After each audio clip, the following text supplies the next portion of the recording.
এবং একই সাথে গ্রহণ করবেন। হাফেজ মোহাম্মদ আব্দুল্লাহ, পিতা মোহাম্মদ সেলিম হলাদার, চিংড়াখালী, মোরালগঞ্জ, বাগেরহাট। দ্বিতীয় নম্বরে আসবে হাফেজ মোহাম্মদ ইমন তালুকদার, পিতা মোহাম্মদ ইউনুস তালুকদার, কালীকাঠি, বাঁশবাড়িয়া, ফিরোজপুর। যাদের নাম বলা হচ্ছে আমরা ধারাবাহিকভাবে আসতে থাকি যেহেতু সময় স্বল্পতা রয়েছে। 3 নম্বরে আসবে হাফেজ মোহাম্মদ জাহিদুল ইসলাম, পিতা মোহাম্মদ ইশরাত মল্লিক, ধুলিকাতি, বাগেরহাট।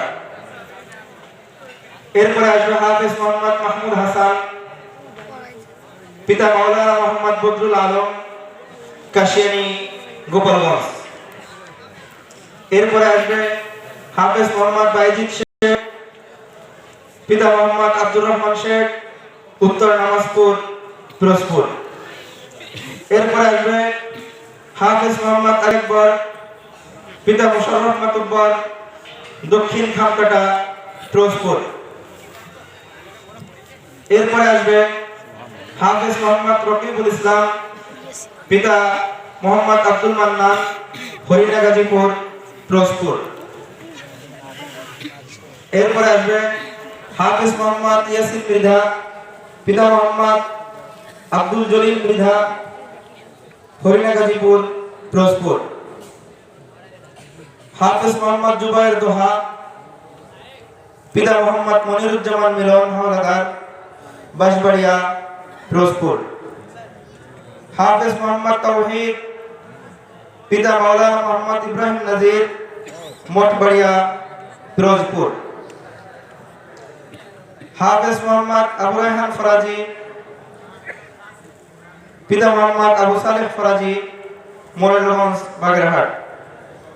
হাফেজ মোহাম্মদ সাকিবুল ইসলাম, পিতা মাওলানা মোহাম্মদ আবুল বাশার, হরিণা গাজীপুর, ফিরোজপুর। এরপরে আসবে হাফেজ মোহাম্মদ মারুফ মীর, পিতা মোহাম্মদ মাহবুব মীর, মুক্তারকাঠি, ফিরোজপুর।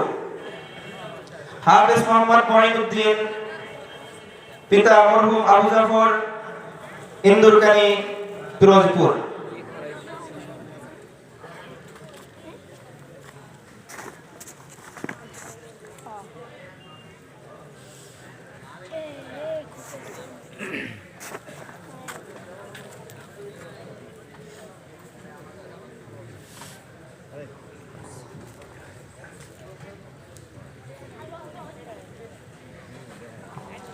আলহামদুলিল্লাহ, আমরা দেখতে পাচ্ছি 14 জন হাফেজ ছাত্রদের মাথায় তাজিমি আমা তুলে দেওয়া হচ্ছে। আমরা তাদের জন্য দোয়া করি আল্লাহ রাব্বুল আলামিন তাদেরকে যেভাবে কোরআনের হাফেজ বানিয়েছেন আল্লাহ যেন প্রত্যেককে আলেম বা আমল হওয়ার তৌফিক দান করে, সকলে বলেন আমিন।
আলহামদুলিল্লাহ সকলে